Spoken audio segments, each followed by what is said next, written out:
Yo, salut Mugiwara, c'est Chapeau de Paille, j'espère que vous allez bien. On se trouve aujourd'hui pour la review de l'épisode 37 de Dragon Ball Super. Alors, un super épisode, franchement, contrairement, enfin, avec l'abondance qu'on avait eu la semaine dernière, voilà, j'étais un petit peu sceptique par rapport à la mise en scène, par rapport à tout ce qu'il allait mettre en place, déjà par rapport au. Voilà, bon, c'est pas un gros spoil par rapport à la transformation, allez, je vais pas trop teaser maintenant, de Kiabe, et au final, voilà, ce sera assez bien expliqué, ce sera assez bien mis en scène, et franchement, je m'attendais pas à un épisode comme ça, un combat comme ça, mais au final, c'est pas plus mal. Bon, je sais que ça va pas ravir tout le monde, mais moi, en tout cas, ça m'a plu, puis je vous développerai un peu plus mon avis tout au long de la review. Alors, on démarre l'épisode directement donc avec le terrain qui est réparé par Vados et par Whis, voilà, pour que ça aille un peu plus vite. Les deux s'y sont mis, ils ont même agrandi le terrain, comme on peut le constater un petit peu après. Donc voilà, pour éviter de tomber assez rapidement dehors du terrain. Et puis ils n'ont pas décidé de remettre une cage, voilà, comme ça. D'ailleurs, je crois que c'est Champa Vados qui a demandé à Bio, c'est ce que tu veux qu'on remette la cage à l'extérieur du terrain et tout. Et puis si on touche la cage, on est éliminé. Donc non, voilà, finalement, ils ont décidé d'abandonner cette idée-là. Et plus donc de mettre un grand terrain en place, et puis comme ça au moins ça sera plus pratique pour mener les différents combats sur une grande distance et de ne pas être limité par la surface du terrain, voilà, tout simplement. Donc voilà, quand même un terrain qui a été pas mal en constante évolution depuis le début du tournoi. Voilà, on est passé d'un terrain petit, après on a mis la barrière, et puis après on l'a agrandi, enfin voilà, il est passé par plusieurs étapes, et au final on en a atterri, je pense, à ce résultat-là, qui sera peut-être, je pense, le résultat final, sauf s'il décide encore une fois de l'agrandir pour les combats à venir, pourquoi pas, on verra bien. Et donc on retrouve Vegeta, donc qui allait retrouver qui a retourné du côté de la Team Beerus en attendant donc son prochain combat, et puis on voit que Bulma elle est venue le voir en tant que bonne petite femme de son petit mari. Elle vient un petit peu l'éponger, l'essuyer, le frotter, voilà, un petit peu l'aider à souffler, et puis un petit peu à le bichonner, puis lui dit voilà, ne force pas trop, ne t'inquiète pas, il y a encore Goku derrière, donc voilà, t'as pas à te donner à fond. Et donc Vegeta, voilà, qui fait preuve d'occupation, il lui dit tais-toi femme, et puis enfin non, il dit pas tais-toi femme, il lui dit allez, t'occupe pas de ça, et puis retourne du côté des spectateurs, retourne à ta place, voilà, j'ai pas besoin de toi.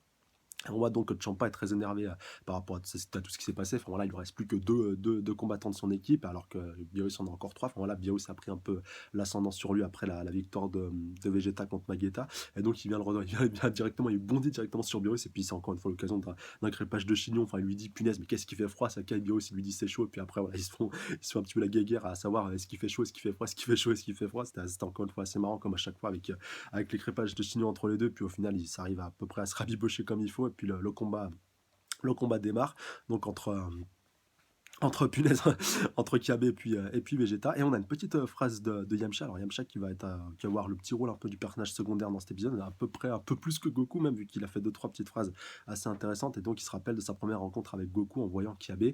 Donc voilà, avec un aspect un petit peu tout c'est un petit peu comme un curant. Enfin, je vous rappelle Goku quand il était tout petit et quand Yamcha l'avait rencontré. Voilà, CF Dragon Ball tome 1, voilà, dès le premier tome, Yamcha était apparu. Et puis donc ça le rappelle un petit peu, ça le rend un petit peu nostalgique de voir un nouveau Super Saiyajin, et un petit peu à peu près du même âge de Goku lorsqu'il l'a rencontré. Puis il constate, voilà, qu'il a pas de queue, donc peut-être que lui aussi, voilà, ça se l'est fait couper un peu comme Goku lorsque l'occasion s'était présentée.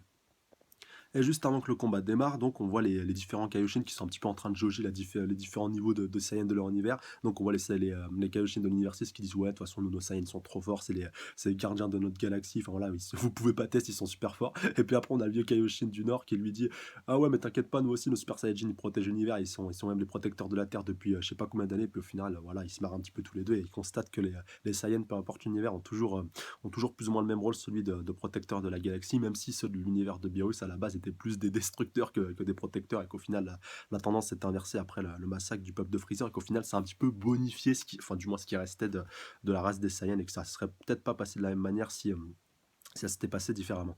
Et donc alors après on voit Piccolo qui demande à Goku si Kabe peut se transformer en Super Saiyajin, et on voit que Goku en fait on a totalement rien à faire de ce que lui demande Piccolo, vu que lui il est vraiment concentré sur Hit, et qu'on voit même il serre le point, qu'il a vraiment envie de se le faire, qu'il a vraiment envie de se le bouffer. Et on va voir qu'il va y avoir un peu un petit échange entre les deux tout au long de ce combat-là. Voilà, un petit teasing d'un futur combat entre Goku et Hit. Pourquoi pas, ça serait intéressant que ça se fasse. Mais bon, on voit que Goku il a envie d'en découdre, et qu'il ne ressent pas visiblement de danger ou d'intérêt à s'intéresser à Kabe. Vous verrez au final que c'est justifié au final. Je peux comprendre pourquoi Goku a tant envie d'en découdre avec.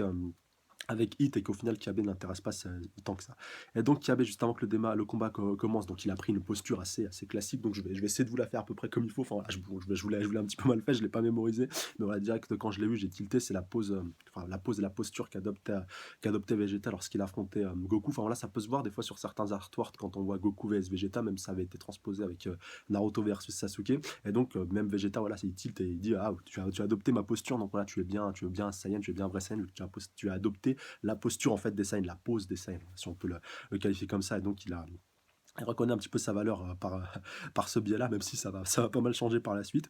Et donc on voit qu'Abe démarre les hostilités assez rapidement, donc il bondit voilà, littéralement sur Vegeta et donc essaie de le combattre au début au corps à corps, voilà, avec un enchaînement de coups, même un enchaînement de coups de pied aussi. C'est vrai que les Saiyans, on n'a pas trop l'occasion de les voir avec des coups de pied. Et lui, il est assez souple, il est assez agile, il a des coups aussi quand même qui sont assez puissants, mais au final, Vegeta est à peu près pareil comme il faut, même si au début, il se fait un petit peu surprendre par la vitesse et la rapidité des coups de Kiabe, mais au final, voilà, ça lui fait pas, ça le dérange pas plus que ça. Il passe en Super Saiyajin aussi. Enfin, je crois qu'il l'avait maintenu ou il l'a réactivé après. Non, je crois qu'il l'a activé un petit peu après.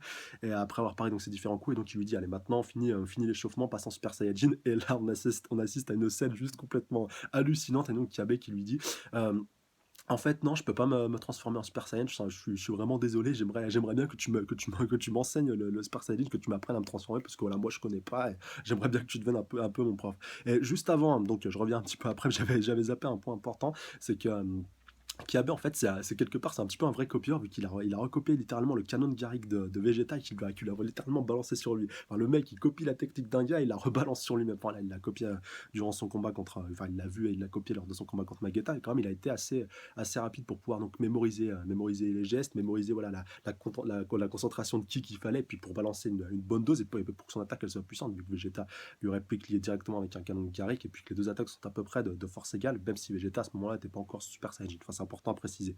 Et donc après on arrive à ce moment-là que je vous disais où Kiabe donc lui dit est-ce que tu peux m'aider à me transformer en Super Saiyajin, et donc Vegeta voilà ça l'a véritablement énervé, offusqué, enfin scandalisé, et donc il lui dit voilà tu te prends pour un Saiyan et t'oses demander de l'aide à quelqu'un d'autre, enfin voilà elle est passée où ta fierté de Saiyan, t'oses te prendre pour un Saiyan, t'oses te dire Saiyan, et donc il va littéralement le massacrer, le faire valdinguer, le faire voler dans tous les sens, enfin vraiment il va vraiment le martyriser.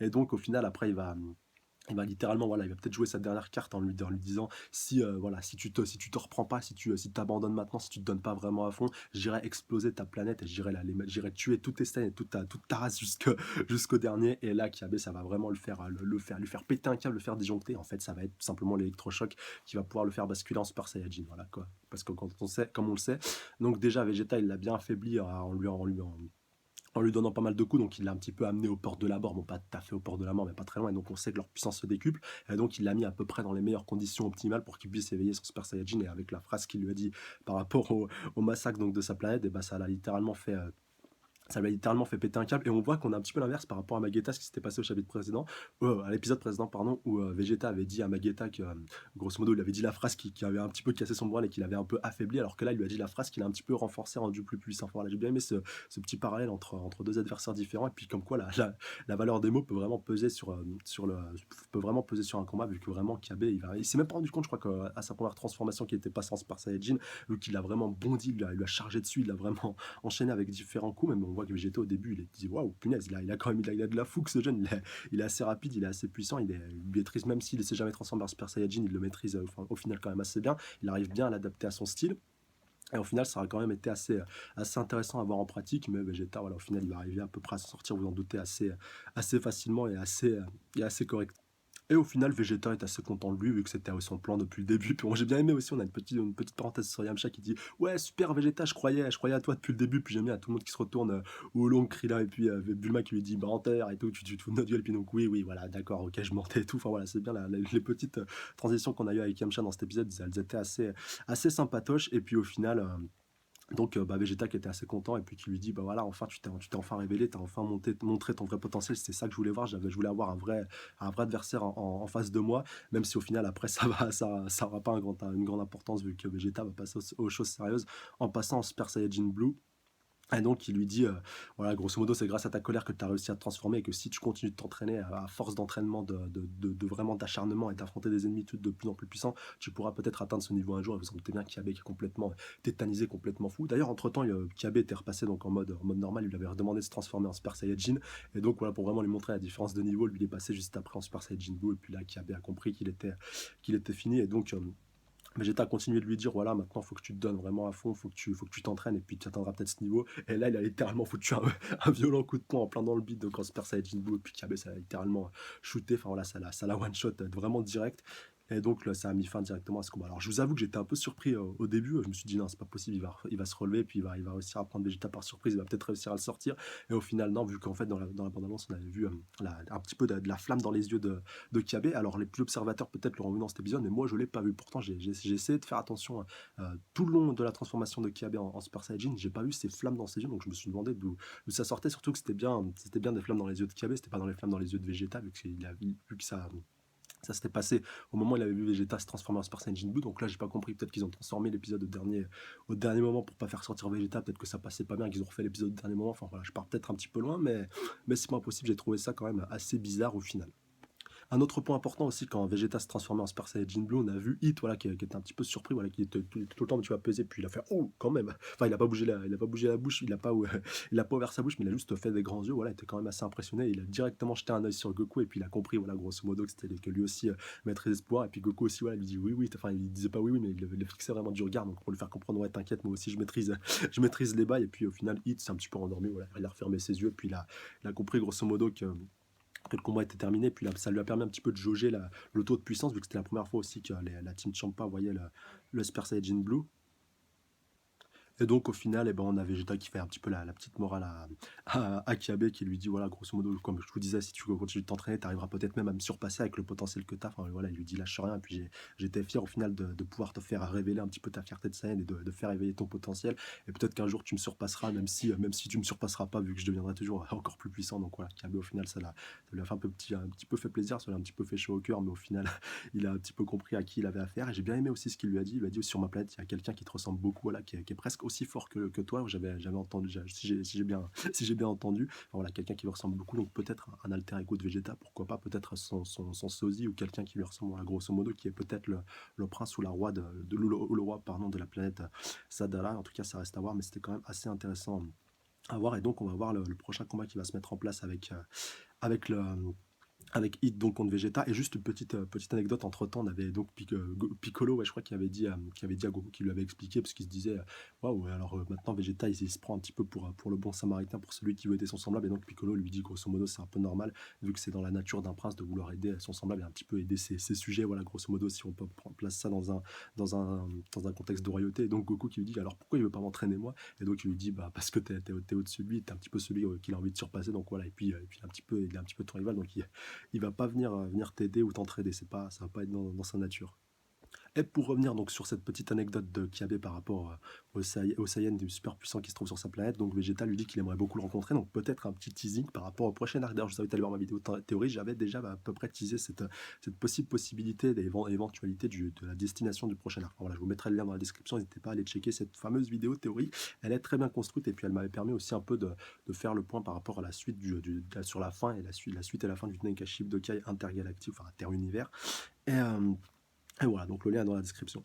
Et donc, comme je vous disais, Hit contre Vegeta, on va en apprendre un peu plus sur Hit avant la fin de cet épisode. Donc voilà, vous en doutez, le combat va pas commencer tout de suite. Avec Hit, avec Champa et Vados, donc qui déclarent, wow, quand même, j'étais quand même assez impressionné que Hit ait accepté de participer. Donc là, on apprend que c'est le plus puissant guerrier donc, de l'univers 6. Donc après Champa et puis Vados, vous en doutez bien qu'il est vraiment un cran et puis des années-lumière au-dessus de tous les autres membres de sa team. Et donc, comme ça avait été confirmé, on avait appris que c'était un tueur à gages. Et donc, par rapport au cube qu'on avait vu dans l'épisode 35, si je ne dis pas de bêtises, juste après qu'il ait bloqué Frost, que lui aussi il convoitait le cube, et qu'on apprend que ce cube-là, donc le cube de transport que Whis et puis Vado sont capables de créer, leur permet donc de se téléporter dans tous les univers. Et donc peut-être qu'il avait décidé en tant que tueur à gages de peut-être de chercher les pierres criminelles de tous les univers, et c'est peut-être pour ça aussi qu'il convoite ce cube. Et donc Vados lui a promis ce cube s'il arrivait, donc il a gagné le Tenkaichi Budokai inter-univers, et donc il comptait bien le gagner à la loyale et pas en le volant comme Frost voulait le faire. Donc voilà, ça permettait un petit peu de clarifier toute cette situation. Et donc on apprend qu'il est vraiment super puissant et que et qu'il va faire du très, très lourd dans le prochain épisode, surtout avec la preview qu'on avait vue par rapport au prochain épisode où Vegeta va quand même prendre pas mal cher, enfin par rapport au combat qu'il a mené jusqu'à présent et l'épisode se termine là-dessus. Et bah, donc de manière globale, j'ai été assez satisfait. Au final, je préfère que le combat soit passé comme ça avec un petit peu une leçon au final plutôt qu'un gros combat de bourrin, pardon. Donc un combat où vraiment, Vegeta l'aurait massacré dans tous les sens, enfin même si ça a été ça dans un premier temps, mais qu'au final, c'était plus voilà une leçon, on va dire une leçon de puissance et puis une leçon de Saiyan à Saiyan. J'ai préféré voilà cette mise en forme plutôt qu'un combat à sens unique et en one shot comme ça a pu se passer face à Frost, même si Frost avait combattu précédemment, donc au final c'était pas plus mal que ça. Alors laissez-moi dire dans les commentaires par rapport à ça, est-ce que cet épisode et ce combat vous ont plu de manière globale ou est-ce que vous auriez préféré que ça se passe différemment? Ou est-ce que vous trouvez voilà que Kiabe aurait peut-être mérité d'avoir possédé le Super Saiyan Blue, d'être ou d'avoir un potentiel encore plus puissant. Voilà, au final, je pense que ça aurait été peut-être un petit peu too much déjà d'éveiller le Super Saiyajin si de base tu ne maîtrises pas. Voilà, déjà c'est en soi un exploit. Et puis ça, au final, ça passe bien. Mais si ça aurait été le Super Saiyajin, ça aurait été peut-être un petit peu trop fort. Mais en tout cas, une chose est sûre, c'est qu'il y a bien un très fort potentiel et que peut-être plus tard, voilà, encore une fois, je vous redirige vers ma vidéo théorie. Ça pourrait être possible qu'on ait un potentiel entraînement des Saiyans de l'univers 6 par les Saiyans de l'univers 7. Voilà, je vous en dis pas plus. Et donc, bah, comme d'habitude, n'hésitez pas à mettre un petit pouce bleu, commenter, partager, surtout à vous abonner à la chaîne si pas déjà fait pour plus de reviews. Allez checker la page Facebook aussi, le lien est dans la description. Allez checker la vidéo théorie si vous l'avez pas encore vue. Donc, j'avais sorti la semaine dernière, voilà, mais je vous remets quand même le lien dans la description. Sur ce, je vous laisse à la semaine prochaine. Prenez soin de vous. Salut à tous. Sayonara.